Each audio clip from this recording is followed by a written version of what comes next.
네, 안녕하세요. 저는 SOS 인터내셔널 캐나다 공인이민 컨설턴트 맡고 있는 남중철입니다. 2024년 EOI라는 제도가 런칭하고 나서 2024년 10월 15일 첫 선발한 이후로 12월까지 총 26번의 생각보다 많은 횟수를 선발을 했습니다. 처음에 EOI 점수표가 나왔을 때 너무 변별력이 없는 점수표 아닌가? 이렇게 해서 어떻게 사람들을 선발할 거지? 라는 우려가 좀 있었는데요. 선발하는 진행 절차를 보다 보니까 조건사항을 정말 아주 세세하게 설정해서 선발을 하고 있습니다. 오늘 이 시간에는 알버타 주정부 이민 프로그램 AAIP에 대해서 2024년 발급된 AIP 그리고 요즘 이제 돌아가는 추세 2025년 전망 한번 숫자를 가지고 정리해보는 시간을 준비해봤습니다. 먼저 2024년 한 해 동안 알버타는 총 9,750개의 노미네이션을 발급했습니다. AOS 5,264개, RRS 1,830, THS 600, 그 다음에 Dedicated Healthcare 프로그램이 110명, 그 다음에 알버타 익스프레스 엔트리 1,930명. 물론 이 중에 50% 가까운 숫자는 Accelerate Tech Pathway 프로그램으로 뽑았죠. 일단 추첨하는 상황을 봤을 때 정부에서는 헬스 그리고 컨스트럭션 쪽으로 좀 포커스를 맞춰서 뽑고 싶어하는 경향을 보이고 있습니다. 근데 실제로 EOI 추첨 현황을 보면은 가장 최근 헬스 쪽을 뽑았던 12월 17일 Dedicated Healthcare Pathway 프로그램 익스프레스 엔트리 카테고리를 봤을 때 무려 47점에 선발을 했어요. 굉장히 낮은 점수였죠. 근데 47점 이상을 선발했음에도 불구하고 지원자는 14명밖에 되지 않았어요. 즉 무슨 말이냐면은 정부에서 많이 뽑고 싶어 하지만 생각보다 풀 안에 들어있는 사람 중에서 그쪽에 해당되는 분들이 많지는 않았다는 얘기죠. THS 같은 경우에는 작년 2월에 신설한 이후로 총 1760개의 신청서를 받았는데 실제 노미네이션 600개밖에 발급이 안 됐어요. 컨버전 레이스로 봤을 때는 약 34% 정도밖에는 되지 않았죠. 자, 그러면 나머지 66%는 어떻게 됐냐? 자격이 되지 않는데 무조건 신청을 했거나 아니면 신청서의 완성도 측면에서 미비된 신청서가 대량 거절된 걸로 생각이 돼요. AOS 같은 경우 좀 더 낮습니다. 총 7,058개 신청서를 받았는데 그 중에 5,264명이 노미네이션을 받았고 한 74.58% 승인율을 기록하고 있어요. 이 역시도 최근 심사 과정 중에서 오피서들이 중점적으로 심사하는 사항을 보면은 사업장으로 직접 전화를 한다거나 아니면 포지션과 실제 업무가 맞는지 굉장히 실무적으로 질문을 한다든가 급여 지급 내용뿐 아니라 급여 수령한 내용까지 같이 서류를 요청하듯이 예년과는 달리 정말 강화된 심사 기준과 또 확인 절차를 겪고 있습니다. 그에 따라서 심사 기간도 많이 늘어지고 있는 상황입니다.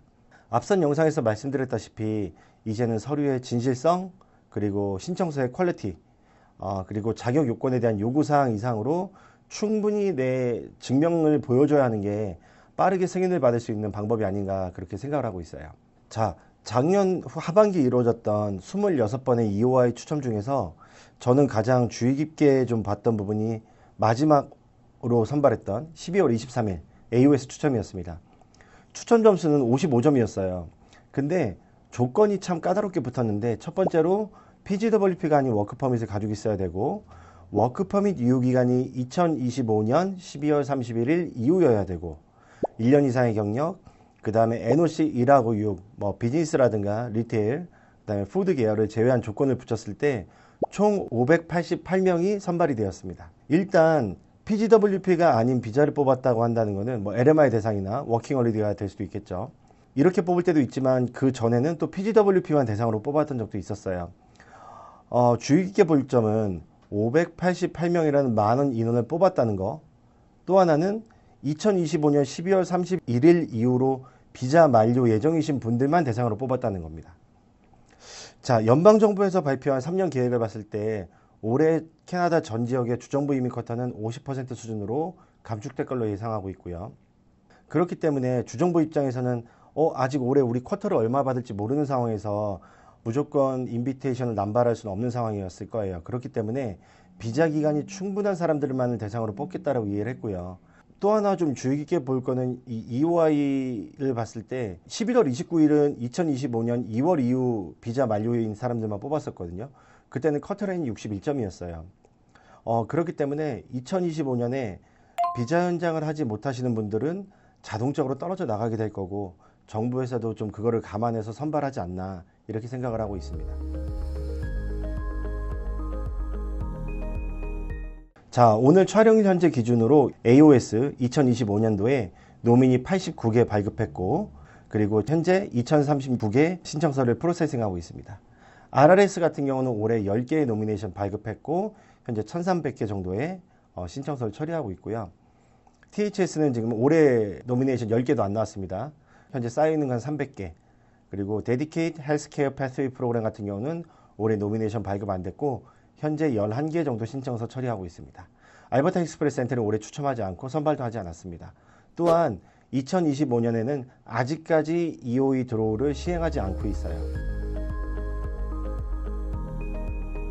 2024년 연방정부에서 발표한 앞으로 3년간의 이민 플랜을 봤을 때 2025년 AIP 쿼터 축소는 이미 사실화되었어요. 특히나 지금 EOI 플랜은 신청서가 정말 과밀화되어 있죠. 이런 상황에서 정부에서 할 수 있는 방법은 몇 가지 없을 거예요. 로우에이지 LMI가 신규 접수를 중단한 상태에서는 비자 연장 자체가 쉽지 않기 때문에 시간이 흘러감에 따라서 자연스럽게 비자 만료가 되고 또 그런 이유로 캐나다를 떠나야만 하는 분들이 분명히 생길 거고요.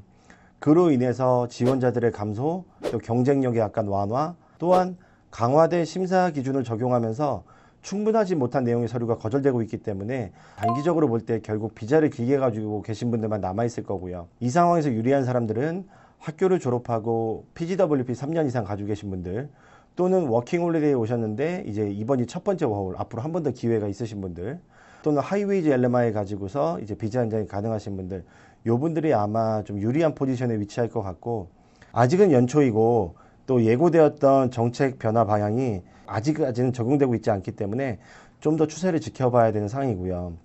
하지만 분명한 것은 주정부 쿼터를 줄이고 아무래도 연방 주도의 인 캐나다 포커스 프로그램을 통해서 더 많은 영주권 기회를 주겠다라고 한 점을 봤을 때 캐나다 이민의 전체적인 방향은 이제 앞으로는 주정부보다는 연방에서 주도적으로 끌고 가고자 하는 걸로 해석이 돼요. 따라서 지금 캐나다에 계신 분들은 너무 주정부 프로그램만 포커스 하시기보다는 내가 자격이 된다면 연방 프로그램, 뭐 익스프레스 엔트리라든가 아니면 나중에 뭐 또 다른 파일럿 프로그램 나올 수도 있겠죠. 이런 부분들에 대응하는 전략도 분명히 세우시기를 추천드리고 싶습니다. 요즘처럼 좀 변화가 빠른 시기에는 본인하고 호흡을 잘 맞출 수 있는 그런 믿을만한 컨설턴트 분들 또는 변호사 분들과 함께 좀 호흡 맞춰서 같이 진행하시는 방법이 좀 더 효율적이라고 저는 개인적으로 추천드리고 싶습니다. 네, 오늘 영상 여기서 마치도록 하겠고요. 다음 영상으로 또 찾아뵙도록 하겠습니다. 감사합니다.